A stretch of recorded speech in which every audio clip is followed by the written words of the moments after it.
Good morning. It's 28 minutes now before the hour of 9 a.m. and time for our Inside Oakwood edition with Dr. Leslie Pollard. Good morning to you, Dr. Pollard. Hey, good morning, Donna. Good Let's see if morning. I Good can morning. get you. Uh-oh, hold on. Hold on, Dr. Pollard. We've been having some technical difficulties this morning, but we got it straight. Hey, Dr. Pollard, there we go. Good morning Hey, to you. hey, good morning. Good morning, Donna. How are you doing this Thursday morning? I am doing well. We've been having some technical difficulties, but we press on. We keep on going. Good Oh, we morning. do. We do. Difficulties are good things. They're Yes, opportunities and workloads. That's a good for thing. opportunities for learning. Yeah, Yeah, yeah. they are. They are. So, do you Yeah, have a well, good word for us morning. today? Yes, yes, we do. It's one of my favorite parables, just as a way of thinking about what we're doing today. Um, in the book of Matthew, especially the 25th chapter, that's one of my favorite chapters because there are three parables there. There's the parable about the bridegrooms, which many people are very familiar with, the five wise and the five foolish bridesmaids. Then there's the parable of the talents, and then last is a parable of the sheep and goats. Now, in a day of social justice, of course, the parable of the sheep and goats actually plays very, very well. People hear it very keenly. But also, though, in the time of a pandemic, here's another parable I think that really has meaning for what we're doing this morning, the parable of the talents. And it's a very familiar parable. The kingdom of heaven, Jesus said, was like a man who traveled into a far country, and he called three of his servants together, and he gave each one talents. He gave one 5 talents, he gave one 2 talents, and he gave one talent. So everybody tracks with the story up to this point. We know how the story shakes out. The one with the 5 talents, the Bible says that he went out and he traded with them and made another 5 talents. Now, it doesn't tell us exactly what he did, but it tells us a lot about him. The one with the 2 talents went out and did the same. The one with the one, he buried the talent. Okay. But the one who traded, if you stop for a moment and put that one under the microscope, there must have been some qualities about this trader, the 5 and the 2, these traders that really are interesting for our broadcast this morning. He was initiative taking. He took initiative. Not only did he receive the talents, but he took initiative. He had vision. He obviously had some business relationships because he went out and he was able to trade the talents. And of course, talents, as we all know, those were like caches of funds. So that's the best way to describe them. So he was given some money and he went out. So he had business relationships, he had vision, he had industry, he obviously had an astute awareness of markets, and he did all these things. And then, of course, at the end of the parable, a blessing is pronounced upon him because he took what he had, he developed it, he invested it with others and in others, and doubled what he was given. Right. Now, that's a real basis for thinking about our Center for Entrepreneurship this morning, Yes. because as we know, millennials and particularly Gen Zs are very much interested in working for themselves and pursuing an entrepreneurial vocation. And so this morning, when we think about this parable, Jesus pronounces a blessing upon those who invest themselves in the service of others in this way. Entrepreneurship is a blessing. So I think the thing I would want to say is that if the goal of getting a university degree is simply to work for somebody and not to employ somebody, then maybe we're going to be missing some important dimensions of what it means to get an education. We cannot simply get a degree only to work for someone. Now, there, of course, many of us will work for other people. That's wonderful. That's fine. That's Right. service.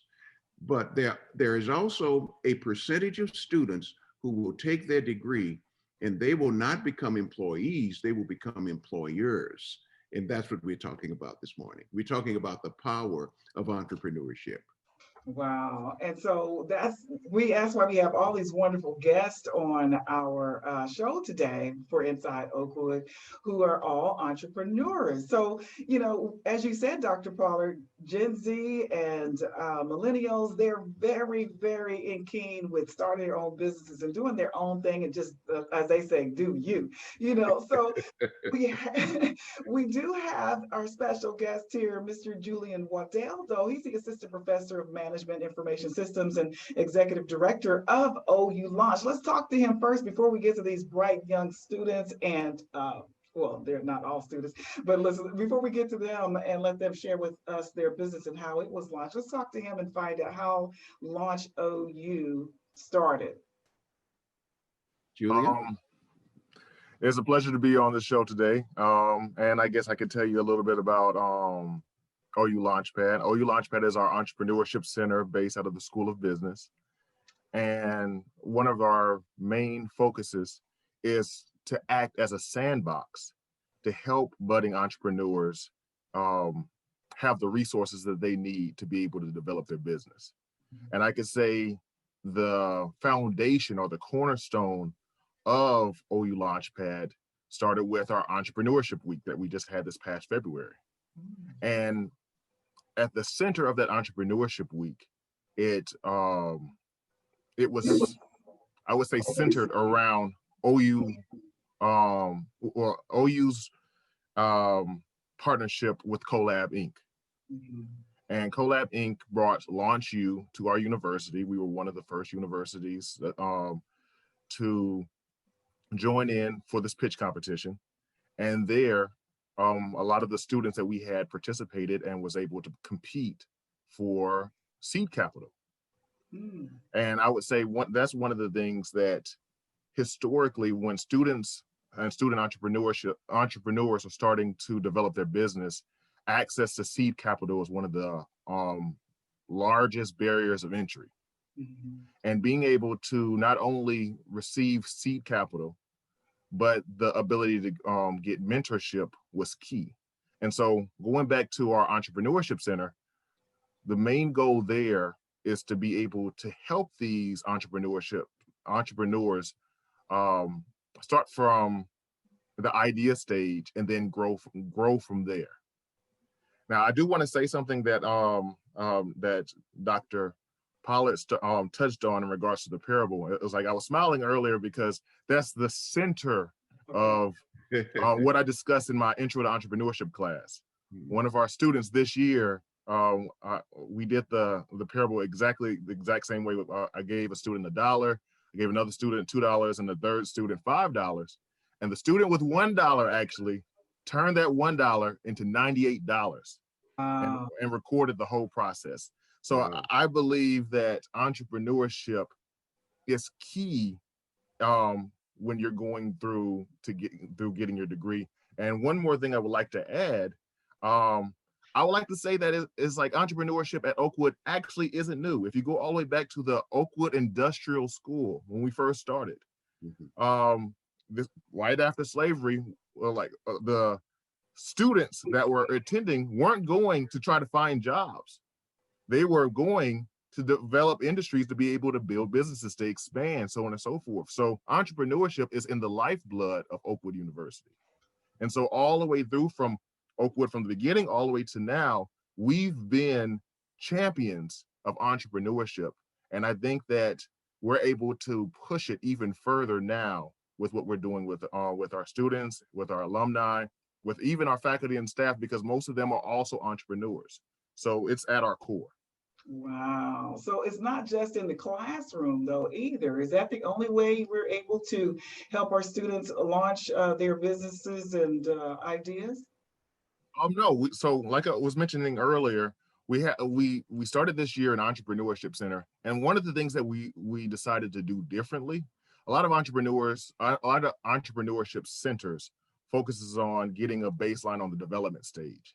But what we decided to do is focus on the ideation stage and then support those ideas. When I mentioned earlier a sandbox, the thing about a sandbox is it allows you to have the resources. And here's the thing about doing it while you're in school.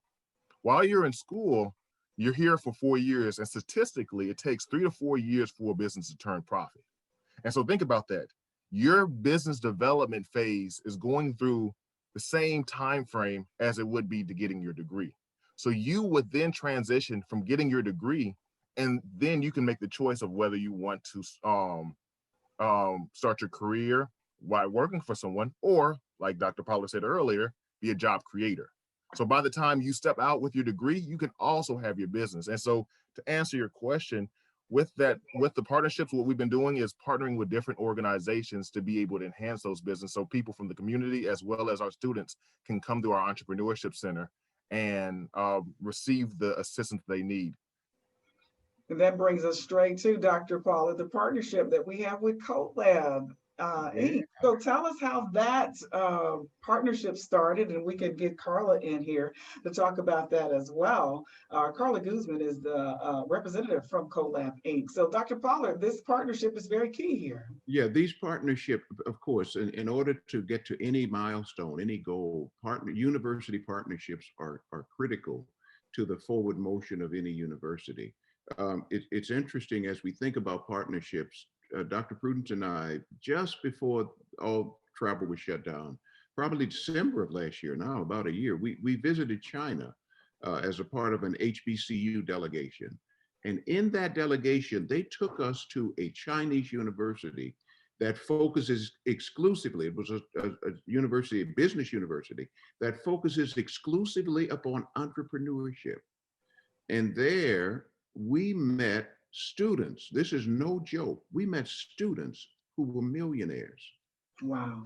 They started as freshmen, and by their fourth year, many of them, I remember one student, I'll never forget it. He was doing telephone orders for his business. And on a table in front of him were like 30 cell phones.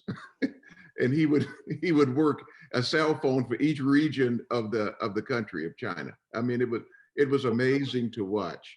And I'm not saying that we need to pursue material things, but by the way, that student was driving a Rolls Royce. So, I mean, but that's just one of the benefits. That's one of the perks. That's not the main thing. That's one of the perks. So when we think about it, we think about entrepreneurship, we think about partnerships, we think about entities like Colab and others who see the future. And the future for entrepreneurship is bright. It's funny, entrepreneurs have a unique way of thinking about opportunities. There are people during the COVID crisis who who doubled their wealth because they saw in the crisis an opportunity. And that's the part about that always attracts me to people who have a strong entrepreneurial spirit. We're actually trying to manifest this spirit here at the university. You look at some of the industries that we're cultivating and developing, they're all based on the principle of entrepreneurship, that we have to create wealth, not simply try to receive it from other people. So with that, I mean, I've said a lot, and I think we've got Milan, and we've got Gabriel, and we've got Karla, and we've got Austun.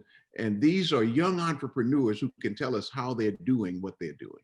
Yes, let's start with Karla. Can you tell us about Colab and how it supports our students? Yeah, so Colab is a nonprofit that is based out of Boise, Idaho, and our mission is to encourage entrepreneurship in the Seventh-day Adventist community, especially the colleges and universities around the United States. And so just like Oakwood, we have different pitch competitions happening along the different schools. And Oakwood is actually our first university lined up this next year, hopefully, on February 23rd. And we are looking forward to supporting other entrepreneurs and giving them seed capital for them to start their business, and also mentorship, which is a big component of our program, is that they also get mentorship from a professional so they can not only get the money, but also learn how to take their business to the next level. And Colab is able to help any number of students with these services and assistance?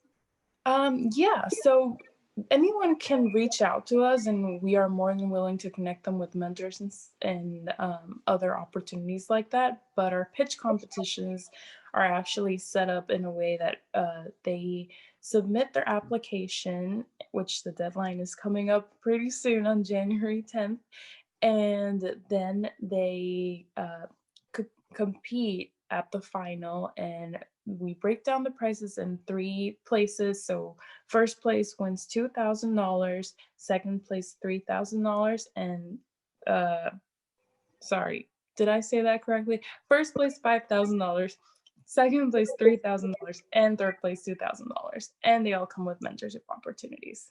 Wow, no worries. I do that all the time. Get things on. Got mixed up with the That's numbers. remarkable. That's remarkable. Just keep on going. Now, listen, I'm so excited. I want to talk to these students and hear from them. They're the actual entrepreneurs, and they have these wonderful businesses. So, first of all, let's tell us what your business is and what prompted you to become an entrepreneur. We're going to start with Milan. Hey, Milan. Hi, everybody. My name is Milan Scott, and I am the founder and CEO of Keseana Enterprises Incorporated, which is a personal care brand that I started back in December. I am currently a graduate student at Long Island University of Brooklyn, New York, studying pharmaceuticals with a concentration in personal care science and cosmetic science. So making formulations using raw materials to make cosmetics and personal care items. That's what I'm working on. And what prompted me to be an entrepreneur? I have a lot of women in my family that are in business. My grandmother is a serial entrepreneur. My aunt owns a nonprofit.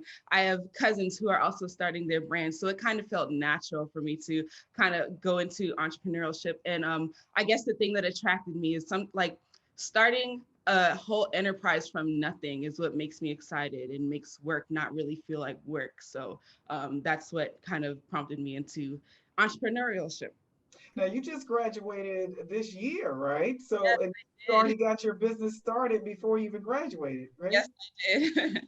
Wow. So tell me something special about your cosmetic line. What makes it different from others? So my cosmetic line, it's not just cosmetics. We're also going into personal care items like toiletries, pharmaceuticals, stuff like that. My personal care brand, I want to have like a break off of it where I am introducing CBD into our products because of all the many topical benefits. And I'm also doing research for my graduate program on the benefits of CBD topically on especially Black skin. So my products are going to be targeted towards Black women, people of color, because we've been underrepresented in a lot of these research. So that's my business. That's amazing. Now, we know that we have a club on campus called the OU Entrepreneurship Club. And so, Mr. Gabriel, Honoré, you run that for our campus, right? Yes, I am blessed enough to be able to serve Oakwood University as the president of CEO Club, which is the Center for Entrepreneurs of Oakwood University. And what prompted my interest in entrepreneurship was seeing a need on campus and wanting to facilitate a space for other students who wanted to be entrepreneurs. Like Mr. Waddell said earlier, a sandbox per se. I noticed a lot of my friends had businesses on campus, and other students as well had businesses, and I wanted to be able to, I saw that the campus didn't necessarily have a place for them to not only commune or promote each other, but come together and sell their things on the campus itself. Mm-hmm. So having the club provided an opportunity to set things like that up for students. Wow, and this is fairly new then? So the club actually existed for about 3 years now. I think there was an off year, and then when I came in to the position, we were able to have the Entrepreneurship Week. Wow. Well, I was going to say, I'm saving Austun last because we've talked about what he does before, but I want you to go ahead and share because you do a lot of different things, not just the teas, right? I do. Yeah, that's actually really interesting. I didn't even think about that. But yes, my name is Austun Reid, and I am the founder and CEO of the Urban Tea Company. And also, I'm in the process of starting my own management company in micromanagement for when I move out to LA, California. We'll talk about that later. But primarily right now, my main stream of income is my t-shirts. And what kind of made me become an entrepreneur is just kind of the fact that growing up, I never really asked my parents for money. Number one. And number two, I do not like working for people at all. I like being in my own time. Like in high school, I think I had probably 5 jobs and I didn't keep them for like more than a couple months because I just kept quitting because I was like, I can't do this. So then eventually I just kind of sat down and was like, okay, Austun, like, what do you need to do? How do you get to these, how do you do this? How do you do this? All that stuff. And I know I want to be a millionaire one day. And so I continue to kind of strive and kind of push myself. And the Urban Tea Company was born back in 2017. And so then I just kept pushing myself, really grinding. And then now, like I said, I was able to buy a car back in 2020. Oh no, back in 2019, a 2020 car back in 2019. So just things like that. I was able to just push myself and just, like I said, I don't like asking for money, don't like working for people. So I like working for myself. And what's interesting is the Entrepreneurship Expo and, the Launch U, it actually really launched friendships as well. Like myself and Milan, we knew each other going around campus, but really started connecting and getting a lot stronger bond during that entrepreneurship week. And, she's one of my closest friends now. So, just kind of goes to show that entrepreneurship is more than just, yourself, but you're also branding with other people, collaborating, meeting new people and things like that. Now, can you say that or share with us anything specifically that Oakwood University really helped to push you forward and move you forward in this entrepreneurial spirit? Yeah, definitely. So my freshman year of college, I actually went viral for the first time, and it was with the Vashawn Mitchell. When Vashawn Mitchell came, and I made a face, all that other stuff, and so that became a meme. And so I made a T-shirt about that. And I made a couple thousand in sales, nothing too big. And then continuing on, when the George Floyd situation happened, I was actually able to generate, I think, around $7,000 in sales, and I was able to donate $2,000 to the family of George Floyd. A lot of the help and support came from the Oakwood students and the Oakwood faculty and staff and things like that. So those are just some of the few instances that kind of happened that Oakwood has helped me out with. What about you, Milan? Can you share? Yeah, definitely. So I would definitely say this Launch U competition that we participated in February, it definitely helped me to go ahead and launch my brand, because I had a lot of excuses as to why I didn't want to start my brand yet, because I was in school, I didn't have enough time, I didn't have enough money, I don't know how to start, all these excuses. But the pitch competition really forced me to break out of my shell and get started. And I just want to say that I did not win the competition, but it also taught me the importance of keep going. Just because you get one no doesn't mean that it's no forever. You just keep pushing. And so ever since then, it's been great. And getting that support, especially from Julian and other students, like Austun said, like it's about networking. There's definitely a lot of support in Oakwood, and I've launched Black Friday, and so it's just been great ever since. Wow. So you don't have to tell us, either of you, you don't have to tell us how much money you've made, but are you doing really, really well? Look, is it lucrative? Is it lucrative for you? I'm doing better than I expected. So it's been a great journey so far. Yeah, I would kind of say the same. Like I said, I launched my business back in 2017, and for a 20-year-old, I feel like I'm doing pretty well for myself. No, that's right. I think, Donna, one of the myths of entrepreneurship is that it's a get rich quick strategy, but it really isn't. Absolutely not. It's not, right? Any comments on that, young people? Any comments on that? I think that, kind of going what Dr. Pollard was saying, it's kind of a get kind of get rich kind of thing. And I think that kind of portrays from social media. You know, you always see a lot of people on social media, not necessarily bragging, but talking about their experience of entrepreneurship and how they did this and how they did this. And like I said, I officially launched in 2017, but I think this whole process started in like 2015. And I was broke. Like I was broke. I was spending hundreds of dollars for equipment, not knowing what to do, not doing this, things like that. People giving out orders, giving orders back because they were messed up. So it's a lot of trial and error, but that one time that you get it right, then you're like, okay, I think I can do this. And I was actually watching a video the other day. It was like 4 or 5 different tiers where basically people like kind of start a business and then they're like on this high or whatever, and they reach like this valley of despair. And so kind of once you finish that valley of despair and get past that, then you can continue to do on what you want to do. And a lot of businesses fail during that whole valley of despair situation because they see it and they're just like, I can't do this anymore. I can't do this. And if I would have done that for like 5 years ago, I would not be where I am today. So I think that, there is a get rich quick kind of mantra or whatever that they have, but it's not true at all. I'm going to collapse those rumors right now. That's not true. And Karla, you need to push. Karla, you look like you want to get in on that and have a comment about that.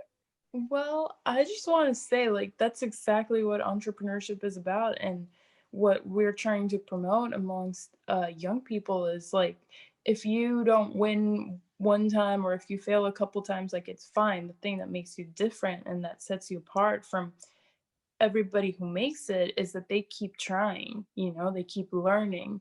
So that's what we want to encourage. And I am so happy to see that students who participated last year have been doing so well. Yeah, so we have some questions from some of our viewers on Facebook. Ray Lethbridge wants to know, what are some ways the students are marketing their businesses while in school? Great question. I can start, I guess. I was gonna say that one opportunity that I really kind of seized on is, I think Gabriel kind of touched on this a little bit. There are a lot of entrepreneurs on campus. So for example, photographers and stuff like that. So I would collaborate a lot with photographers, giving my business out to them and then giving my business to me. And so, them taking pictures of my products or people in my products. And then, their models and stuff like that kind of knew about my brand. And also my customer base to know about their brand. So Milan was also talking about connections and things like that. So marketing at Oakwood was a lot more of a connection kind of thing, whereas it's not just marketing, it's, building friendships with people and sharing your customer base with their customer base and expanding your customer base together. Right. What did you want to say about that, Milan? And we can get Gabriel in there too. Sorry, Gabriel. I definitely agree with Austun. Also, I'm a freelance makeup artist. So when I go and I do makeup for my customers, I'm able to promote myself that way because I do sell makeup cosmetics products. And so that's another way that you can plug yourself, is by using what you already do to plug yourself. Also, talking to students on campus, these are your friends and they want to support you. So going, like I said, I purchase from Austun all the time with t-shirts that say Keseana Cosmetics on it, networking, stuff like that. So definitely reaching out to people that you already know and networking. Right. So Gabriel, tell us how students are marketing their businesses on campus. Most definitely. And earlier, Mr. Waddell said that it takes about 3 to 4 years for businesses to start turning profit. And of course, as a student being an undergrad for about 4 years, you want to take that time, especially if you want to start a business after college, to start making relationships with other people, start creating contacts for you to use in the development of your business in that time. And on campus during Entrepreneurship Week, I saw a lot more collaboration than I expected. And that was something that was absolutely phenomenal, where, like Austun was saying before, photographers were taking pictures of his clothes, where he would give another student that wanted to, let's say, pursue a modeling club, things to wear for another photographer, then photographic. And now 3 different businesses have been supported. And things of that sort are definitely things that we want to encourage from all of the students. There are a lot of majors, similar to Milan, that go towards freelance business, for example, photographers. And creating relationships now is something that's very important for the future of their businesses. Okay, so we have a lot of questions from Facebook, so let's try to get to those. Dana wants to know what your business goals are. Can you all share those, what your goals are? Yes. So eventually I want to get to a place for my business where it's kind of self-sufficient. My business is now an LLC. As this, during the summer, I was really getting myself together, and now it's the Urban Tea Company LLC. So I'm officially able to hire people now. So I eventually want to get to a stage where my business is self-sufficient, and I want to be able to kind of like just hand it off to somebody, and just not have to worry about it, but still have residual income. And then also what I was saying about my management company. So I want to go into like social media marketing as well as talent agent management. So I'm working on kind of that right now for when I move out to LA and kind of getting that. So I want to have kind of two businesses. So those are kind of my business goals. Okay. For me, I would say for my business, I just launched, but eventually I do want to be able to move into a warehouse where I can produce a lot of products at one time. I also want to get into a physical retailer like Ulta Beauty, Sephora, Target, stuff like that. So definitely that. All right, so Johnny wants to know, are the entrepreneurial resources that are offered on the Oakwood University campus available only to students, or are they open to other individuals, maybe people in the community? We have relationships with the community that we developed in the planning of Entrepreneurship Week. I know that there were students from A&M University who actually were in contact with me.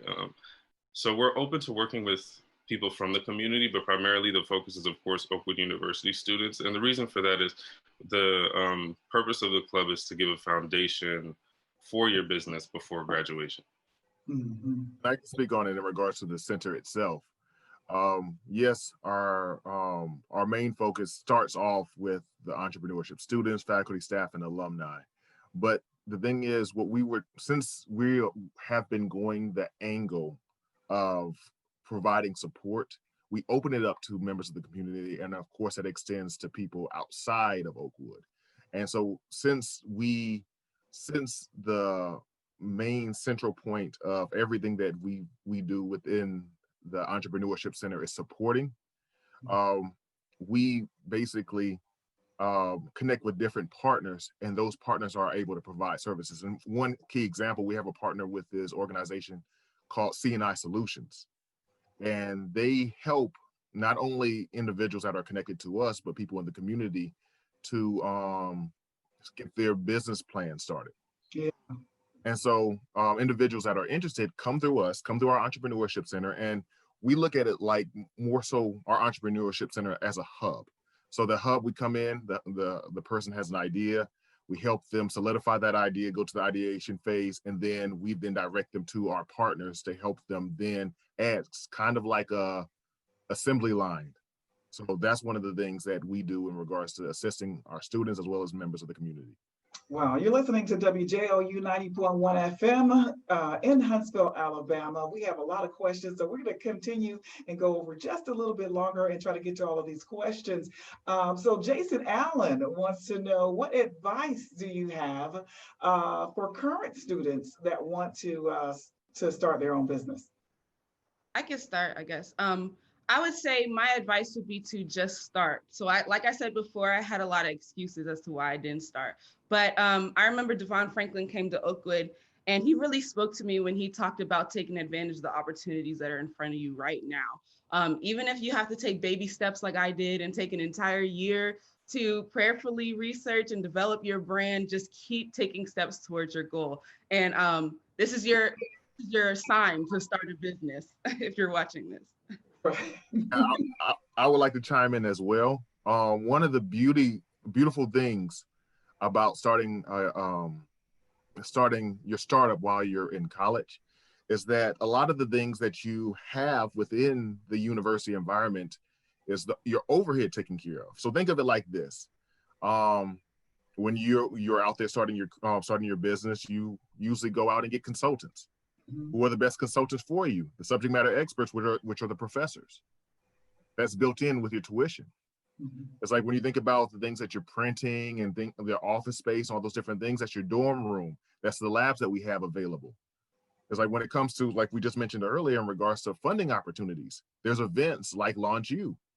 Right. So it's like you go through your, and the most important part that I don't think anyone has touched on yet is that the human resources that are there, like you all are all going on the same path, and you're interacting with these potential people that what might be your partners, your strategic partners, whether it's the different businesses or your different partners is helping you develop this business. And those are people that are in the dorm room with you. And you are in good, when you are in good company. If you look at people like Fred DeLuca or Michael Dell, those people started their businesses while they were in school. Michael Dell Technologies, Fred DeLuca, Subway. So just letting you know, starting it in college is a good place to start. You will most likely become more successful by starting it while you're in school. Wow. It said, Don, that Microsoft started with 3 guys in the garage, Bill Gates and 2 other friends. I don't know their names, but he tells a story all the time. He started it in his garage. Yeah, now you look at a global company. I think it's important for us as we focus on partners. I'll say it now because there are lots of good questions that are coming in, but we would be remiss if I didn't mention that about 18 months ago, we had an opportunity to talk about partnership. And I said to Dr. John Anderson, who's the dean of our School of Business, John, what would you do if you had $200,000 to start a Center for Entrepreneurship? Well, he said, I put it in a Center for Entrepreneurship. And thank God we were able to make a pitch. That's the word, right? A pitch, right? We made a pitch to Advent Health, Mr. Terry Shaw, who is the president of the company. We received that money and the School of Business, and the rest has been history. And that was about 18 months ago. And again, we do want to acknowledge the people who help us along the way. So I needed to mention that because I'm probably the only one who has that knowledge right now on the call. But again, thank you to Advent Health for being a partner when Oakwood needed one. And look at the blessings that have come out of that now. I mean, this is just the beginning of that seed investment and what it yields. I needed to mention that. Right. Well, as we get ready to close, Dr. Pollard, I want our entrepreneurs to talk about where we can find your products and just tell us about that. Well, like I said, I am the CEO of Keseana Cosmetics, and I am on Instagram and I'm on Facebook, and it's Keseana, Keseana, Keseana Cosmetics. And I'm also, I have a website, Keseana.com. And again, that's Keseana. Yeah, and you guys can find me on social media as well. If you go to my personal handle, AMOR_AUS, you can find my business information, or you can go straight to my business page, which is The Urban Teco. So TheUrbanTeeo, and those are on Facebook, Instagram. Like it's the same name all across the board. I do have a website, but it's currently under renovation. I'm doing a lot of relaunching and things like that. So in the next couple of weeks, you guys will see my website, but right now it's under renovation. So yeah. And Mr. Honoré, tell us when the next Entrepreneur Week is, or whatever. What's the next event coming up? So currently registration for OU Launch U is open until January 10th. So any student that wants to participate in the next entrepreneurship fair and win upwards to $5,000, or for second place $3,000, or for third place $2,000, has the opportunity to register right now and do so. You can do so by getting on Colab Inc. on Instagram, and let me pull up their official handle. It's Colab Inc. podcast. Yes, Colab Inc. Podcast. And we plan to have another entrepreneurship week during Black History Month. So around February 23rd, as was mentioned before. And our CEO_media is where you can find us on Instagram. All right, Dr. Pollard. Oh man, aren't you proud? I mean, this my goodness. This is so exciting. This is so exciting. This is why we do the business that we do. And I'm very thankful to everyone, especially Colab Inc. Thank you for your partnership, Karla. Please express our appreciation. And again, the sky is the limit. The future is bright here at Oakwood University. as we launch entrepreneurs into the business stratosphere. They're going to, not only are they going to make $1, they're going to make a difference. And that's what I see. And that's the Oakwood difference. So everyone here, yes, they understand you need to make $1, but they also are going to make a difference, and they're already making a difference. So we're grateful, and thank you so much. Thank you, Milan. Thank you, Austun. Thank you, Gabriel. Thank you, Karla. And of course, Professor Waddell, thank you for your leadership in this area. Thank you, thank you, thank you. Thank you so much for being with us for Inside Oakwood. Join us again on Monday next week for another edition. Y'all have a great day.